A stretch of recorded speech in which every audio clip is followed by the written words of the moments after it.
It's showtime. Broadway set designer and model railroader Clark Dunham created this layout for Doug DeBay's new Toy Train Museum and Train Store located in West Des Moines, Iowa. Dunham used theatrical lighting, stagecraft, and dazzling backdrops to fashion a layout which is fanciful, realistic, and spectacular. There's a deep river gorge, high mountains, lush clouds, passenger stations, freight stations, farms, big cities, little towns, a bookstore, and bridges, a sensational 8-foot-long viaduct, a gas station with an airplane, men at work, kids at play, a sleek streamliner riding on clouds, and of course, the factory where lifesavers are made.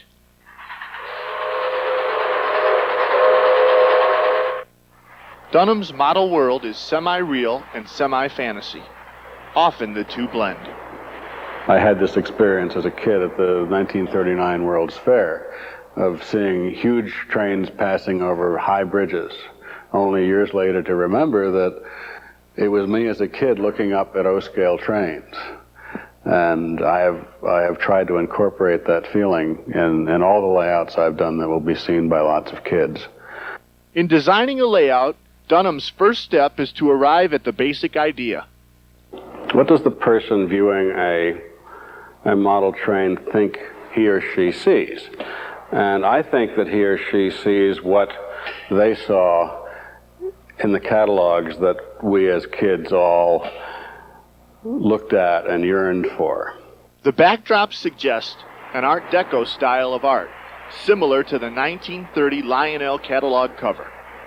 Taking items from the Lionel catalog, the Lionel factory, the Hellgate Bridge, and putting them into a fantasy landscape, which is behind a series of buildings which are clearly not real buildings, but which carry out that semi-real, semi-fantasy world that these trains fit into. The entire idea, in my mind, is to be playful, to bring only the good memories back, and to retain that child and young adult in all of us that is always there, which sometimes hides from us more than we would like it to. But basically, I guess the idea is to promote joy, and I think that's the right thing to do. It's what we need more of in our lives. The layout measures 20 by 40 feet. A protective railing extending 3 feet surrounds the layout. Angles interrupt the rectangle shape to allow a variety of views. There are 4 levels starting at 24 inches off the ground and stepping up in approximate 6-inch increments to 4 feet 6 inches at the mountain area. The 2 bottom levels are simple loops. The O-gauge Santa Fe operates on the lowest level, and an American Flyer Missouri Pacific on the next step up. Each make 2 station stops.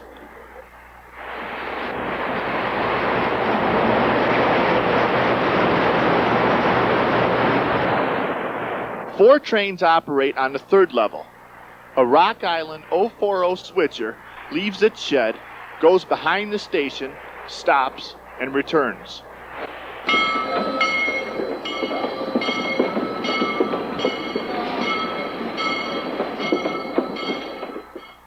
Two 2-car sets of Bud and MU cars share a loop. They alternate between waiting at the turnout and making the rounds, which includes a stop at the commuter station.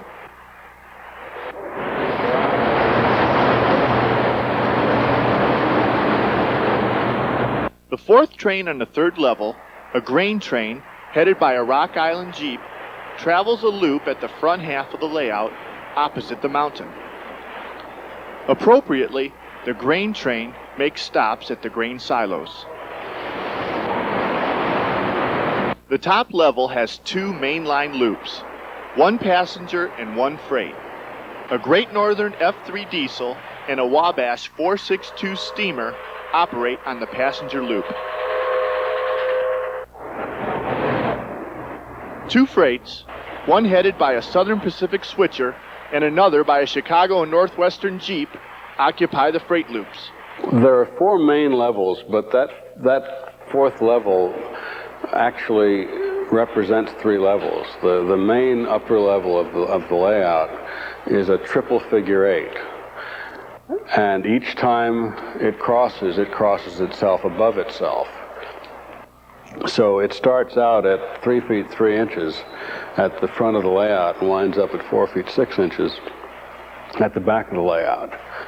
The bottom 2 levels, those most likely to be viewed by little people, are the most fanciful. The upper levels, those which will be seen by adults, are the more realistic.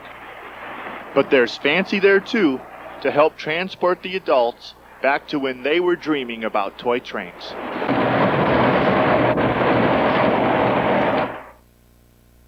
Dunham uses a design device called selective compression to create the illusion of depth. Using a bandsaw, Dunham changes the configuration of the buildings, cutting them in half and using the back half as another front. By reducing the depth of the buildings, more space is allowed for the trains. And by reusing the back portion, you get more buildings out of the same number of kits. This K-Line airport hangar is a good example of selective compression. The kit is cut not quite in half, so both buildings have slightly different dimensions. And then it's laid up against the cloud background. We find also that sometimes backs of buildings and parts of other buildings wind up mingling later on to form other parts of a backdrop. Around on the other side, there's a flyer station and a complete city behind it that occupies only 4 inches. The modified buildings blend into the backdrops, which extend the illusion of depth. The backdrops also help hide the visual lulls between the different levels. The bottom 2 levels are separated by a backdrop of skyscrapers and clouds. The backdrop rises above the S-gauge track so that the Missouri Pacific and the entire upper portion of the layout appears to be floating on clouds. It lightens the look. It increases, I think, a sense of playfulness with the layout and underlines the sense of fun and fantasy that I think we all feel, that I certainly feel. About all of these things that we do. The Broadway musical always strives for a spectacular opening, something that will grab the audience and rivet them to their seats. Dunham has brought that Broadway tradition to layout building. Upon entering, the first thing a visitor sees is the giant Lifesaver factory. It's set against the dramatic 6-foot-tall backdrop of smokestacks, belching thick white smoke against a rich blue sky. It works. People stop in their tracks. Originally, the Lifesaver factory was a scale architect's model of an ammonia plant which Doug purchased at auction. Rather than keep it a drab and dull and environment-threatening ammonia factory, Clark painted it bright colors and turned it into a delightful Lifesaver factory. Eventually, there will be Lionel Lifesaver tank cars parked on a siding in front. Dubé's proposal, received by Dunham in March 1992, included a well-thought-out list of specs. Among Dubé's requirements were the trains be Lionel, 4 seasons be represented, Dubé would supply the track and a number of structures from his collection, plus the size, cost, completion date, and that the layout conformed to museum safety standards. The truck arrived at 9 o'clock on a Monday morning. The entire layout was standing as you see it, minus the railings and plexiglass, at 5 o'clock that evening. 6 weeks to build the layout and 1 day to install it. That seemed fast to us, but after we saw the videotape of the installation, we understood how Dunham and his staff get things done so quickly.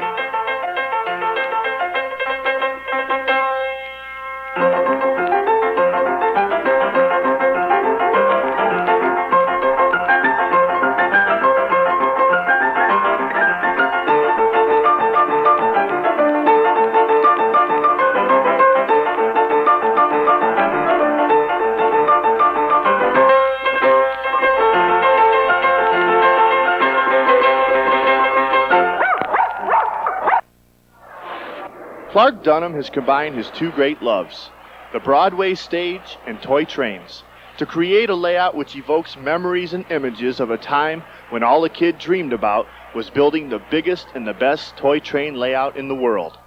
And maybe, just maybe, this is it.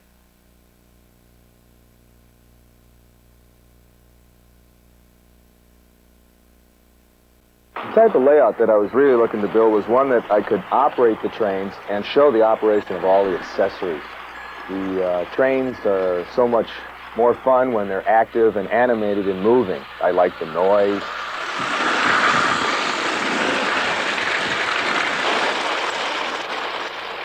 The layout basically allows me to collect the items that I like, to display the items that I like so that the stuff is there to be seen by myself or anyone else who comes to visit. I really wanted to show people what this stuff was. It's so wonderful.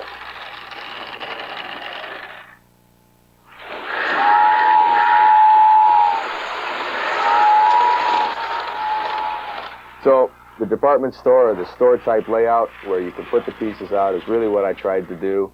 I like to operate the accessories, get the trains running at all times, which is just a lot of fun.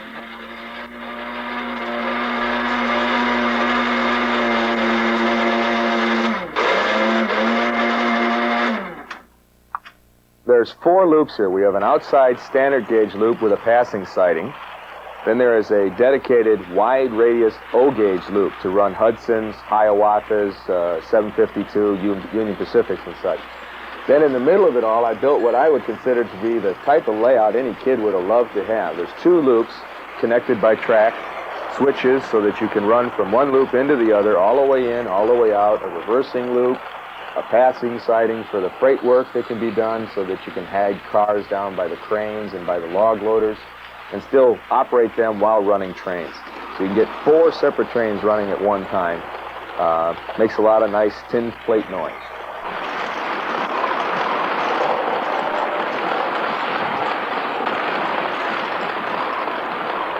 Well, right now I'm using 2 ZW-type transformers, a 275 watt, and 2 early Z-type transformers. The early Zs tend to produce a little more power, and with the amount of lighting I'm using here, I need their extra effort, extra electrical, availability to keep up on the layouts. The switches, I'm running a set of, 1 set of wide radius O-gauge switches and 6 pairs of standard O22 type switches, which allows me to take and pull the trains in and out of the center loops and off and on.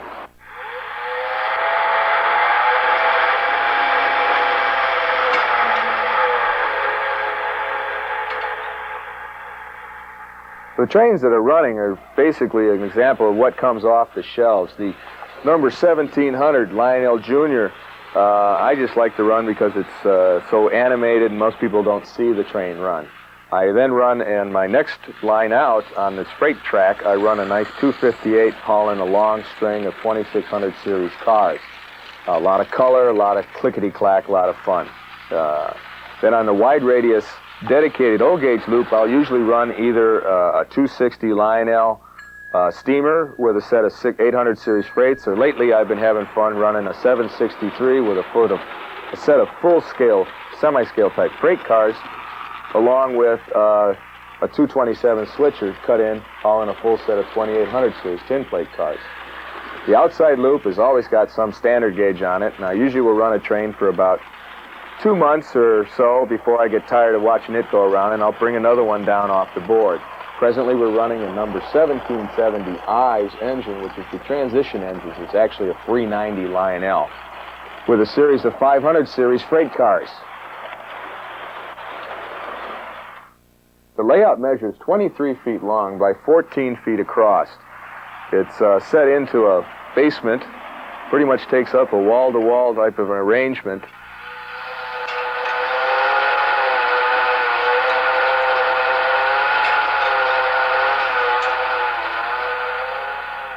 At flea markets and scrap sales, I was buying quarter plate mirrors.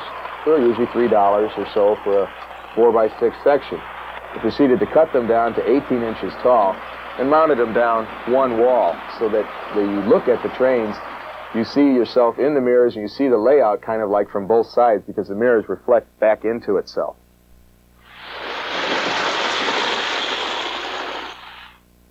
The first thing I do when I buy a train is I'll bring it in and I will spend usually a week to 2 weeks tearing it down, getting it mechanically sound again. If it has a problem, I'll repair it. Replacement of wheels is a necessity in many of the things that I collect. But all the trains that are on the shelves are all designed and all, in my own mind, designed to be run, and therefore they shall be run. Lionel created a wonderful, warm, live art in these toys, and the art really is in the colors, in the way that they move, in the noise that they make, even just slamming down the rails, the clickety-clack and the rattle-trap sound. In fact, probably some of the cars that I enjoy the most to run are the little four-wheel 800 series. They just have just the right sound going down the rail. And it's very soothing, very calming.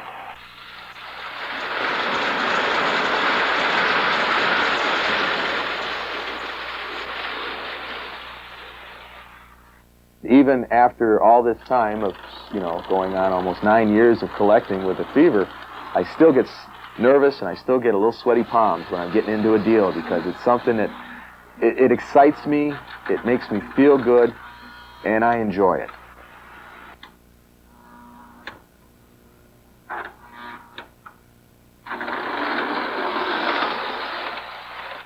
This is the number 165 magnetic crane with the aluminum superstructure, known to be made in 1940. Difficult piece to find in good shape, mostly because the booms become broken. They're difficult to store and put away without being damaged. We're now looking at the 1941 rare gray variation.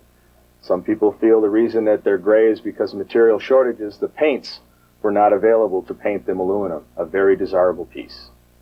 These are two number 48 whistling stations, manufactured from 1937 to 42. There are two variations here. The one on the right has got the orange roof, the one on the left has the red roof. They sound fairly nice. A number 349 flashing crossing signal, manufactured in 1929 and 1930 only. Very similar to the Lionel number 79, except it has a cast iron base. Using the books, which are probably the most important thing to own if you get into this, is books, reference books. The McComas and Toohey books, the Greenberg books, the O'Brien books, all give little bits of information that, when all put together, allow you to construct a very sound basis to what you're looking for. But the first thing that my friends started telling me when I started getting into collecting is that the best thing you can do is go out and get the information out of the books. And from that knowledge, start to build what you want and collect what you want. This last Christmas, I was sitting down here, kind of just contemplating, looking at everything, almost a little overwhelmed by all the different things, from the 126 stations to the 117s, the 113s, to looking at all the simple streetlights I have. And she snuck down with the camera and caught me in a very pensive mood, just kind of with my hand against my cheek, looking out, going, "What have I done?"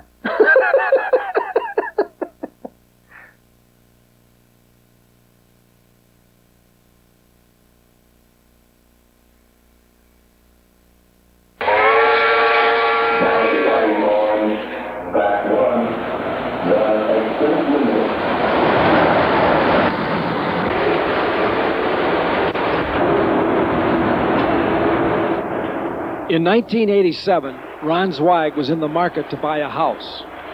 Walt Carrer had his house up for sale and was being told by his real estate agent that his partially built O-gauge layout would have to be torn down. Fortunately, Ron and Walt met.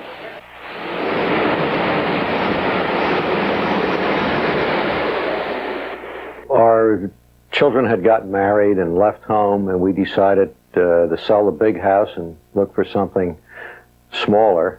And we spent a while house hunting, not finding anything. And one day we came upon a house that was just going on the market, and my wife and I went in to take a look, and the lady of the house showed my wife the upstairs while her husband said, "I want to show you something downstairs." So I went downstairs, and there was the beginning of a great layout. 35 years ago, a similar thing happened to Ron. He had completed the bench work for an HO layout, but before he could finish, he had to move. When he saw Walt's layout, he smiled. and thought how life has a nice way of evening things out. So I came upstairs and told my wife we ought to buy the house. She said, but you haven't seen it. I said, well, I've seen enough. And she liked the upstairs, and there we made a deal. For Ron, this was an ideal situation. The part of layout building Ron liked least, the bench work, had already been masterfully done. And the part of layout building Ron liked best, creating scenery and building structures, had not been started. And Ron found more than a layout. He found a new friend. Walt eventually bought a house about a mile away.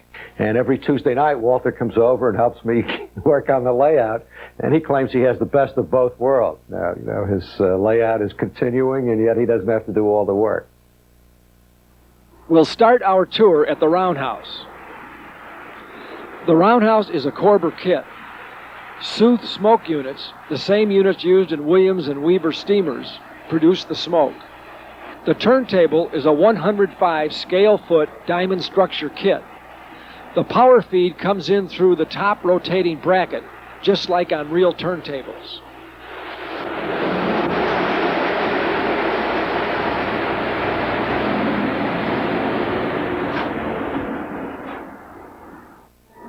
Al Gomeco created the circus and the numerous animations scattered about the layout.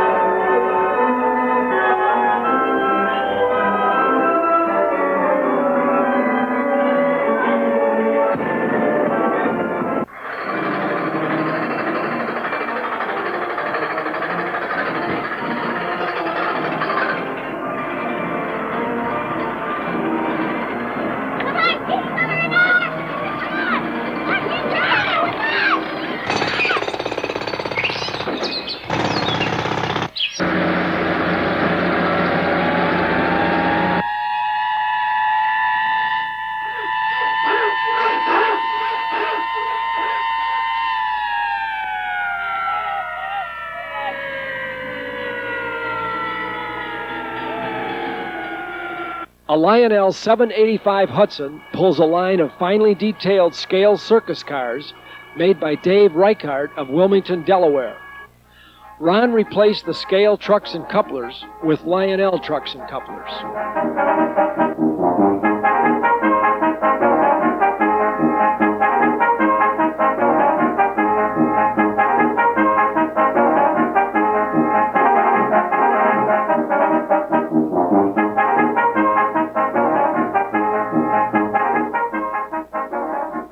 The row houses are by International Hobby of Philadelphia.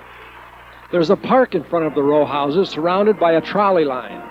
The 3 Bowser trolleys are controlled by relays and take the folks from the neighborhood to the downtown shopping area located at the other end of the line. It's the 50s, before shopping malls, and the downtown business district is alive with activity. There's the first comical bank, Harry Moovall the barber, an outdoor cafe, a man getting his shoes shined, and another hailing a taxi. For the swells, there's the Swank Club Royale Hotel, scratch-built by Ron and featuring fine detail right down to draperies in the windows. The other buildings are scratch-built using Korber fronts. A 115 Lionel City Station, reminiscent of the Pennsylvania Railroad station in Newark, and 8 156 station platforms make up the passenger area on the lower level. 4 156 station platforms take care of the passengers on the upper level. The illuminated headlights and blinking turn signals add a nice touch of realism to the traffic scenes. The headlights are grain-of-wheat bulbs, and the blinking effect is achieved by installing an electronic circuit.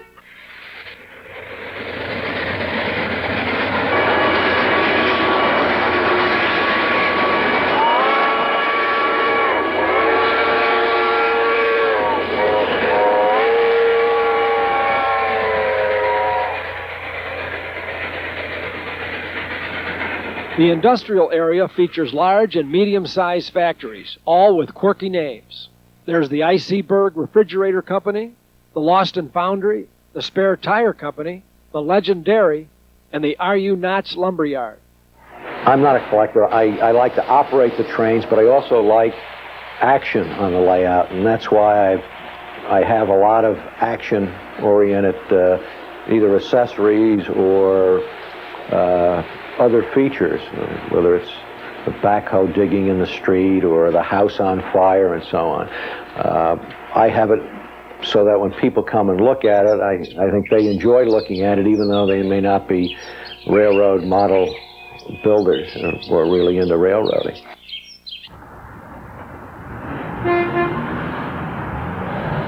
It's a fun layout, and there are a lot of hidden things on it, and people sometimes look at the layout 2 or 3 times before, and they're always discovering things on it that they missed the first time around, which is the fun of it.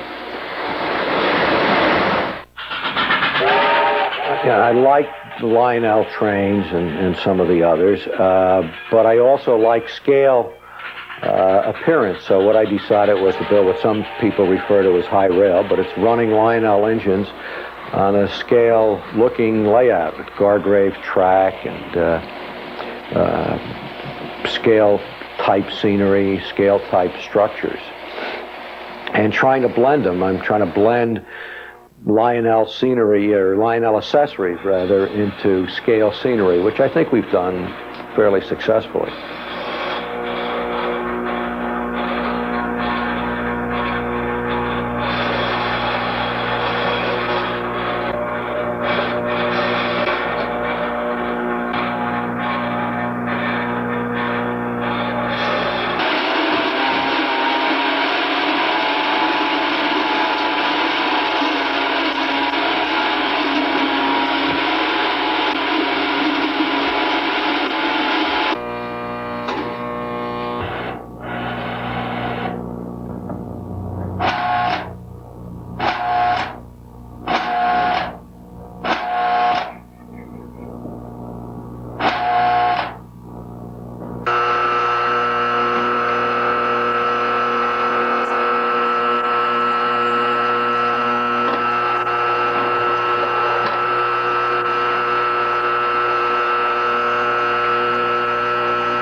The upper level has 2 mains, both powered by overhead wiring. The lower level has 3 mains, all with sidings. 4 of the 5 loops are controlled by 24-volt relays. Relays also operate the crossing gates. 3 ZWs power the 5 mains and the trolley line. A Lionel Z transformer powers the turntable, streetlights, and crossing gates. I run everything from some post-war pieces to all the newer things, the new scale Hudson, the MUs. I like to run, obviously, now a lot of overhead electric rectifiers and so on, because we have the catenary system up. Zweig likes to operate other engines, too.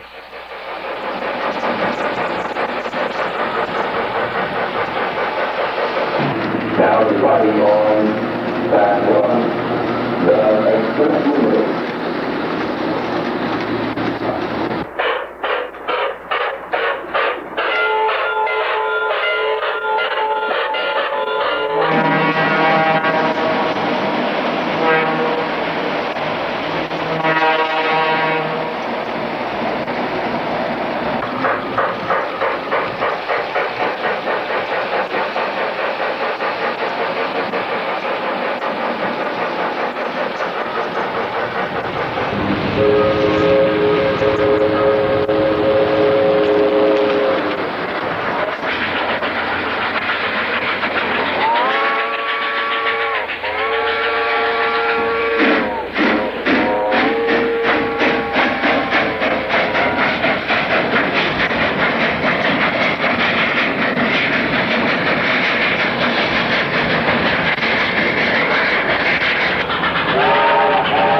We're not going to duplicate this in my lifetime or anything else. This is Ron's masterpiece.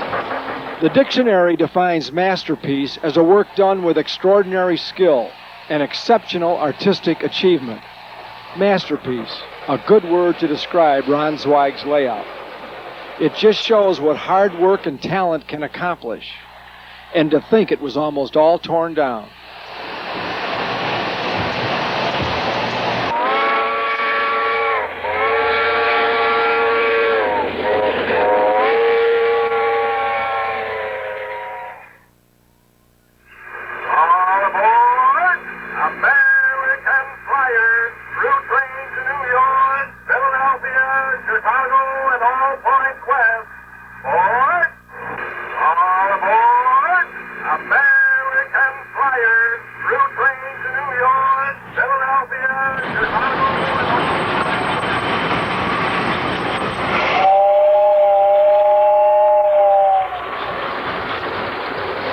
Bruce Lawrence started with a small American Flyer S-gauge layout. I had 2 trains when I was a kid, and I used to play with them all the time. So I came on back home and found the old trains and took them back out, and after that it just kind of snowballed. After building a nice 6x9 layout, Bruce wanted to expand into the adjoining family room. What I wanted to really do is I wanted to try to get 2 trains running around the whole family room, or should I say train room now, since it kind of like took over most of it. Bruce didn't stop at the family room. So I kind of like asked my wife Sheila, and we kind of agreed that we could expand into the laundry room. So we did some modification with the plumbing and everything, and the rest of it turned out pretty good. So what we have here is a layout which started on a 6x9 plywood table, then expanded out along the wall of the family room, over the side entrance stairs, to an oil field above the lazy boy, over a Gilbert erector bridge on the mantel above the fireplace, past the industrial area next to the bookcase, through a tunnel into the laundry room, past the dryer, workbench, and washing machine, through another tunnel, over a permanent bridge which has to be ducked under each time you enter or leave the laundry room, and back to the original layout. We think Sheila is a very understanding wife. A very most understanding wife.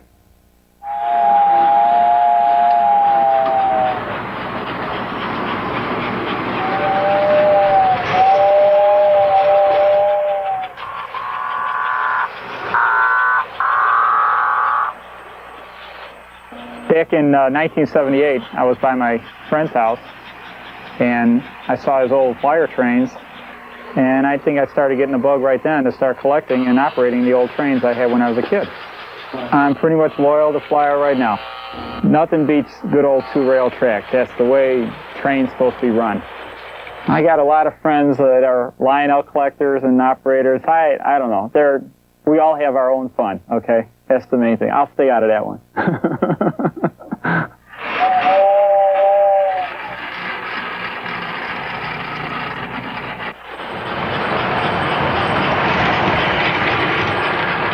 Both Lionel and American Flyer made operating milk cars.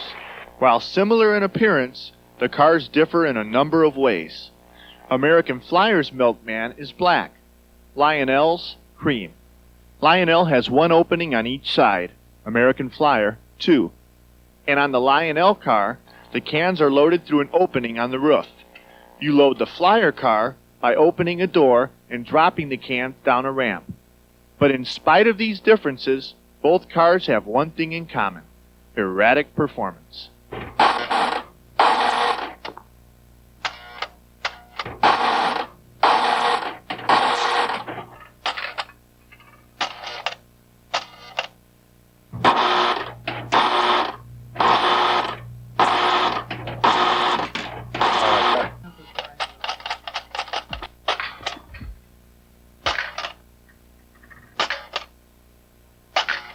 I told you this is a flawless operation. No problem at all.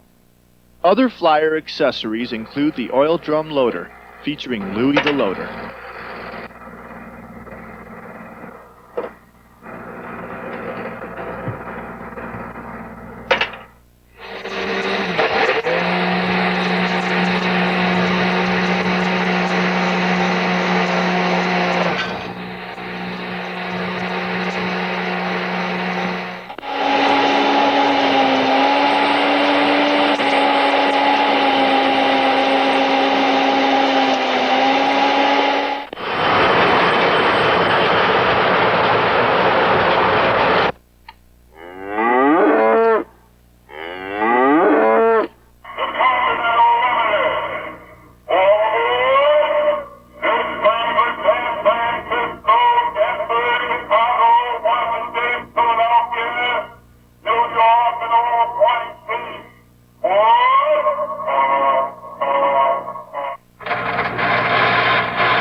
That's what they call it, good old Gabe the lamplighter. He's the guy that climbs up the ladder and turns on that light, and he goes back down. It has, in the last few years, become a very, very desirable accessory. Lately, I've been seeing some of the Gabes going from $700 up to $1,000. You are paying for the rarity and also the quality, too. But I have mine on the layout. I don't want to see it in the box because then I'm not going to have any fun with it.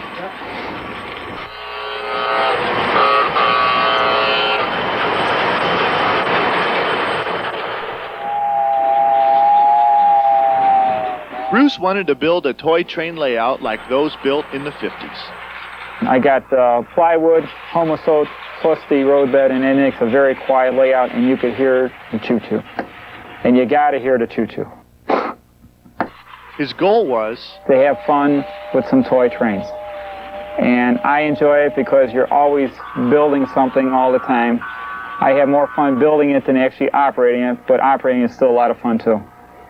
And a lot of times we'll get a lot of guys over here and we just have a ball all day long. And I just say, guys, take it away, go have some fun. And I'll sit back and watch, and it's really nice. They'll bring some trains to run too, because a lot of guys don't have a layout and they don't have any place to run it, so I said, bring it over here and we'll do it here, and let's see what happens. the trains operate at the same speed, whether next to the transformer or 30 feet away. Bruce attributes this to good connections and the use of feeder wires. Make sure that your connections are really good with all your track. And what I've done is to make pretty much a good running layout is solder the wires to the track and have feeders every few feet so you never lose any power. Bruce's collection is displayed on the walls in the train room and on both sides of the partition, which separates the train room and the family room. I like the trains from the very late 40s to the middle to late 50s, right around there, because that's what I really remember when I was a kid. Anything old that Flyer made is fine with me. I do enjoy steamers the most, though. Passenger trains are okay, but steamers with smoke and choo-choo is the way to go. But sometimes you got to be an adult to have all the toys that you wanted to have when you were a kid. You never have all the toys that you want to have, okay? But what I have right now, I think it's a lot of fun. It's a lot of fun.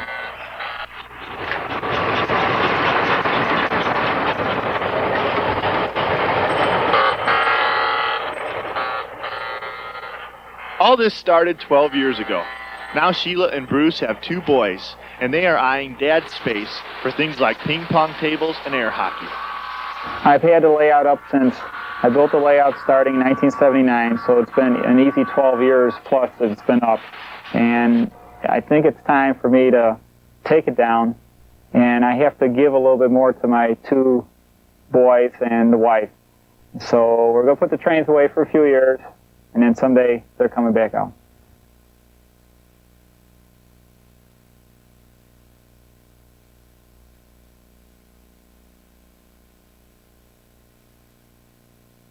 Michael Premack receives, as almost everyone does, telephone calls.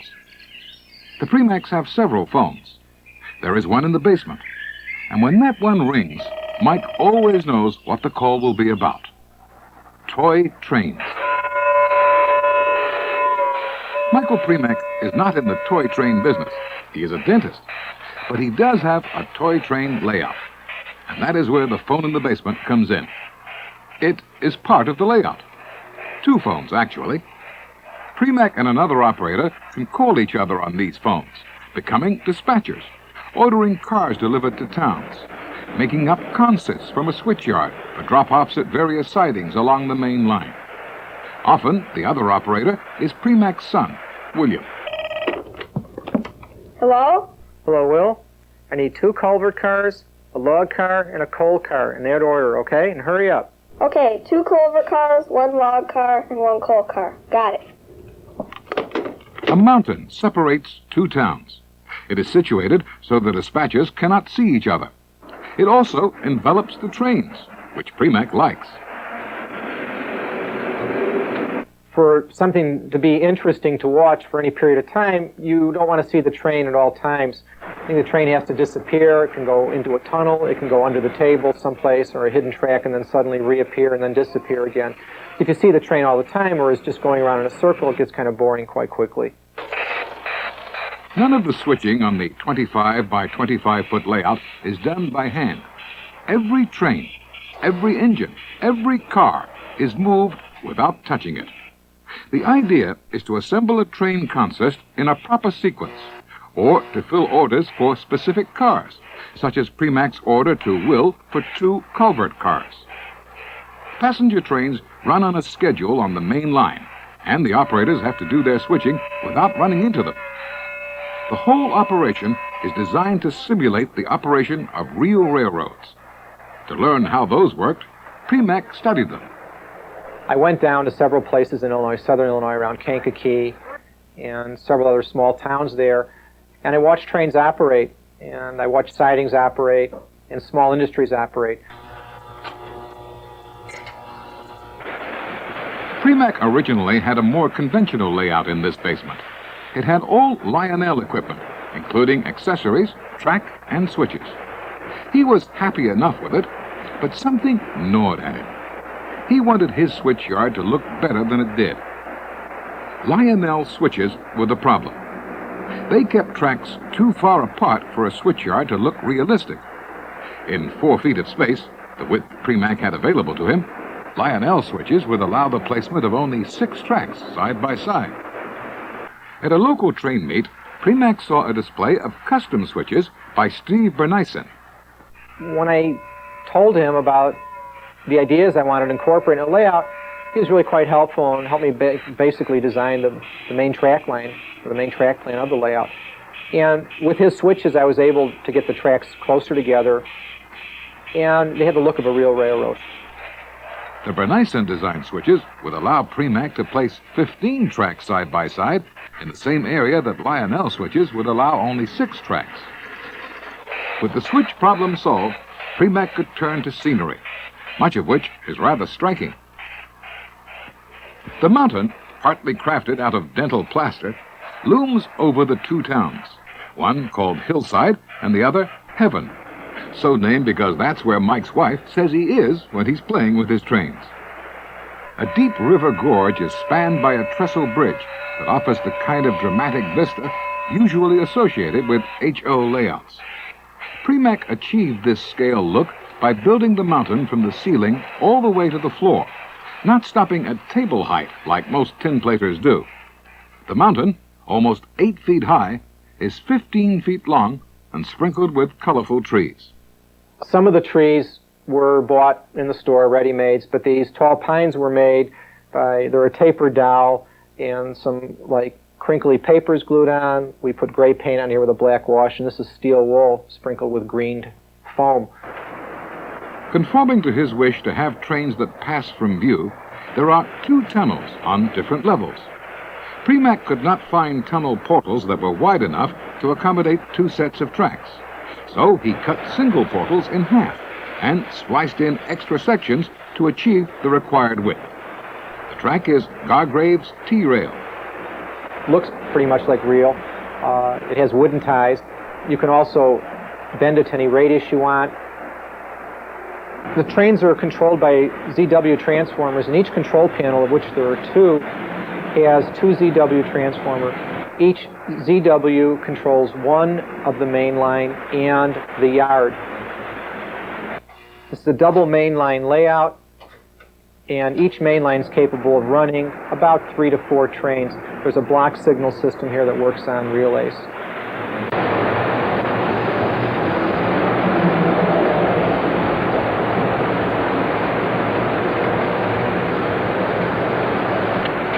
Eight trains could be run at one time, and of those 8 trains running, any one train could be taken out of the main loop and brought into the switch yard for disassembly.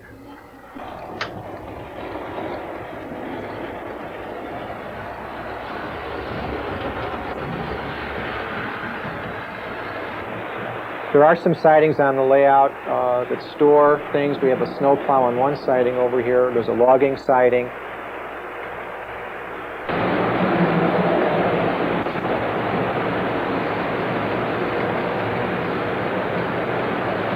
There are about 70 switches on this layout, and there are basically three types. Standard, I think we call number 6 switch. There are curved switches. There are three-way switches where one track is coming up the middle and two peel off to the side. Those are in the double-ended switch yard. Side pull trains anywhere from 10 to 15, maybe 17 cars. Unless you have magnetic traction or some kind of traction, the engines just are going to slip and slide, and they just don't do very well. So I probably have to say all my good pullers now are MPC engines. And I stayed with plastic build buildings instead of O-scale buildings because the plastic build to me was kind of nostalgic. These were the buildings I had when I was a kid, and they're the exact buildings I had when I was a kid. They haven't changed at all. They were the same ones I had when I was younger. Some of these buildings are probably, not giving my age away, about 40 years old. Premack's accessories are also from the era of his youth, all in good operating order. The Lionel newsstand, the 497 coaling station, the microwave relay tower, the 456 coal ramp, the operating horse car and corral, the rare floodlight tower, the 342 culvert loader, the radar antenna, the 345 culvert unloading station,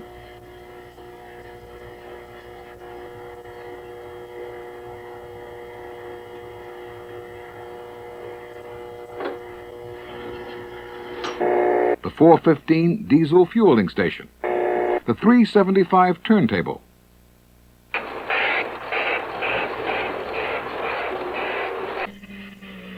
the rarely used transfer table. The red light on the controller goes on when the tracks are aligned. And the number 38 water tower. Introduced in 1946, it has a recirculating water pump. The outside wall of the tank is in reality two walls, one 3/16 of an inch away from the other. The area between the walls holds about the same amount of water as a reservoir under the roof. This reservoir is hidden from view by the slant of the roof. When a button is pushed, the spout lowers and the water from between the walls is pumped to the reservoir under the roof. As the wall chamber empties, it gives the impression of water draining out of the tank and into a tender. When the button is released, the pump stops and the spout raises.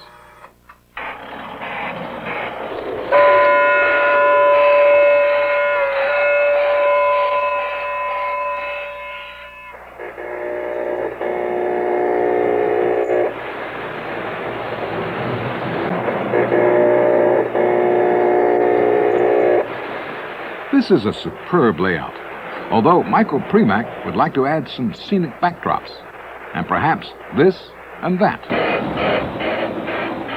I don't think a layout's ever finished. I think there's always something you can find to do on it, and that's probably half the thrill of working on it. There's always something to do, and I think if you were really ever satisfied 100% with it and all capabilities and operating characteristics, I don't think you'd be very happy with railroading. I think that's the time to throw in the towel and say, well, that's it, I've done it all. And if you can say that, then I think you better start looking for a new hobby.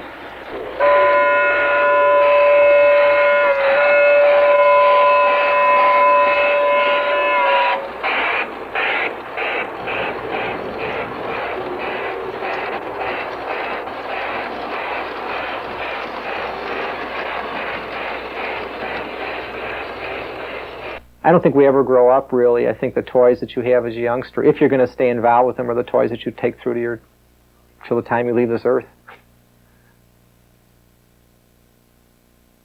Oh, listen to the jingle, the rumble and the roar, as she glides along the woodland to the hill and by the shore. Hear the mighty rush of the engine, hear the lonesome hobo squall, riding through the jungle on the Wabash Cannonball.